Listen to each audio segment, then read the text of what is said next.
ಪತ್ರಕರ್ತರ ಕ್ಷೇಮಾಭಿವೃದ್ಧಿಯನ್ನು ಗಮನದಲ್ಲಿಟ್ಕೊಂಡು ಅಸ್ತಿತ್ವಕ್ಕೆ ಬಂದಿದ್ದರೂ ಸಹ ವೃತ್ತಿಯಲ್ಲಿ ಯಾರು ನಿರಂತರವಾಗಿ ಸಾಧಕರಾಗಿರ್ತಾರೆ ಅವರನ್ನು ನಾವು ಹಿರಿತನದ ಮೇಲೆ ಹಾಗೆ ಅವರ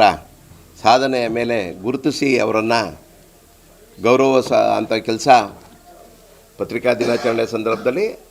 ಮತ್ತು ಬೇರೆ ಬೇರೆ ಸಂದರ್ಭದಲ್ಲಿ ನಡೆಸ್ಕೊಂಡು ಬಂದಿದ್ದರೂ ಸಹ ಕಳೆದ 2 ಸಾಲಿನಿಂದ ವಿಶೇಷವಾಗಿ ಟ್ರಸ್ಟಿಂದ ಪ್ರಶಸ್ತಿಯನ್ನು ಘೋಷಣೆ ಮಾಡಿಕೊಂಡು ನಡೆಸ್ಕೊಂಡು ಬರ್ತಾಯಿದ್ದೀವಿ. ಕಳೆದ ಬಾರಿ ಸಹ ಡಾಕ್ಟರ್ ಭೀಮರಾವ್ ಅಂಬೇಡ್ಕರ್ ಅವರ ಜಯಂತಿಯೆಂದೇ ಈ ಪ್ರಶಸ್ತಿ ಪ್ರದಾನವನ್ನು ಮಾಡಿದ್ದಂಥದ್ದನ್ನು ನೀವೆಲ್ಲರೂ ಸಾಕ್ಷೀಭೂತರಾಗಿ ನಮ್ಮೊಂದಿಗೆ ಇದ್ರಿ, ಕೈ ಜೋಡಿಸಿದ್ರಿ,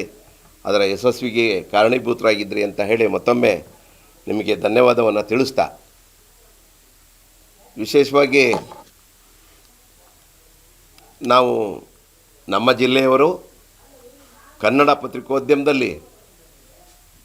ಹೊಸ ಆಯಾಮವನ್ನು ಸಂಚಲನವನ್ನು ಸೃಷ್ಟಿಸಿದಂಥ ನಮ್ಮವರೇ ಆದಂಥ ಪಿ ಲಂಕೇಶ್ ಹೆಸರಲ್ಲಿ ಪ್ರಶಸ್ತಿಯನ್ನು ನೀಡ್ತಾ ಬಂದಿದ್ದೀವಿ. ಆದರೆ ಈ ಬಾರಿ ವಿಶೇಷವಾಗಿ ಆಡಳಿತ ಮಂಡಳಿ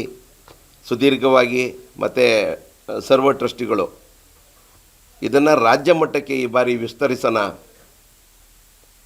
ಹಾಗೆಯೇ ಪತ್ರಿಕಾ ದಿನಾಚರಣೆಯಂದು ನಮ್ಮನ್ನು ಶಿವಮೊಗ್ಗ ಜಿಲ್ಲೆಯವರಿಗೆ ಗೌರವಿಸೋಣ ಅಂತ ಹೇಳಿ ಒಂದು ಆಲೋಚನೆ ಮಾಡಿ ಸರ್ವಸಮ್ಮತದಿಂದ ಪ್ರತಿ ವರ್ಷ ರಾಜ್ಯ ಮಟ್ಟದಲ್ಲಿ ಒಬ್ಬರನ್ನ ಗುರುತಿಸಿ ಅವರನ್ನು ಈ ಪ್ರಶಸ್ತಿಗೆ ಆಯ್ಕೆ ಮಾಡಬೇಕು ಅಂತ ಹೇಳಿ ತೀರ್ಮಾನ ಮಾಡಿಕೊಂಡು ಈ ಬಾರಿ ನಾವು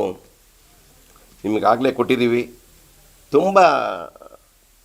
ಪತ್ರಿಕೋದ್ಯಮದಲ್ಲಿ ಸಾಕಷ್ಟು ಕೆಲಸ ಮಾಡಿ ಸಹ ತುಂಬ ಮುಜುಗರವನ್ನು ಪಡುವಂಥ ಹಾಗೆ ಎಲೆಮರೆಕಾಯಿಯಂತೆ ಇರುವಂತಹ ಡಿ ಮಾದೇವಪ್ಪ ಇವರನ್ನು ನಾವು ಸುಮಾರು 5 ಹೆಸರುಗಳು ಬಂದಿದ್ವು ಅದರಲ್ಲಿ ನಮ್ಮ ಸಮಿತಿಲಿ. ಅದರಲ್ಲಿ ಅಂತಿಮವಾಗಿ ಮಾದೇವಪ್ಪ ಅವರನ್ನ ಆಯ್ಕೆ ಮಾಡಿಕೊಂಡು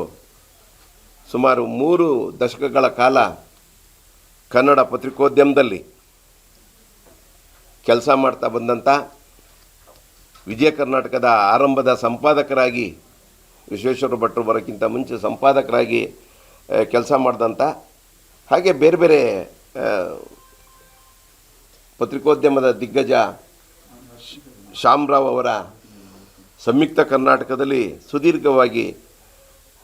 ಕೆಲಸ ಮಾಡಿ ಹೆಸರನ್ನು ಗಳಿಸಿದಂಥ ಮಾದೇವಪ್ಪನವ್ರನ್ನ ಈ ಬಾರಿ ನಾವು ಆಯ್ಕೆ ಮಾಡಿದ್ದೀವಿ. ಈ ಕಾರ್ಯಕ್ರಮಕ್ಕೆ ಕಳೆದ 3 ದಶಕಗಳಿಂದ ಪತ್ರಿಕೋದ್ಯಮದಲ್ಲಿದ್ದು ಉತ್ತರ ಕರ್ನಾಟಕದಲ್ಲಿ ಅತ್ಯುತ್ತಮ ಹೆಸರನ್ನು ಗಳಿಸಿದಂಥ ಹಾಗೆ ಈಗ ಮಾಹಿತಿ ಆಯೋಗದ ಆಯುಕ್ತರಾದಂಥ ವೆಂಕಟ್ ಸಿಂಗ್ ಅವರನ್ನು ನಾವು ಇದರ ಉದ್ಘಾಟನೆಗೆ ಆಹ್ವಾನಿಸಿದ್ದೀವಿ. ಚಿಂತಕರು, ಎಲ್ಲ ಹೋರಾಟಗಳಲ್ಲಿ ಮುಂಚೂಣಿಯಲ್ಲಿರುವಂತಹ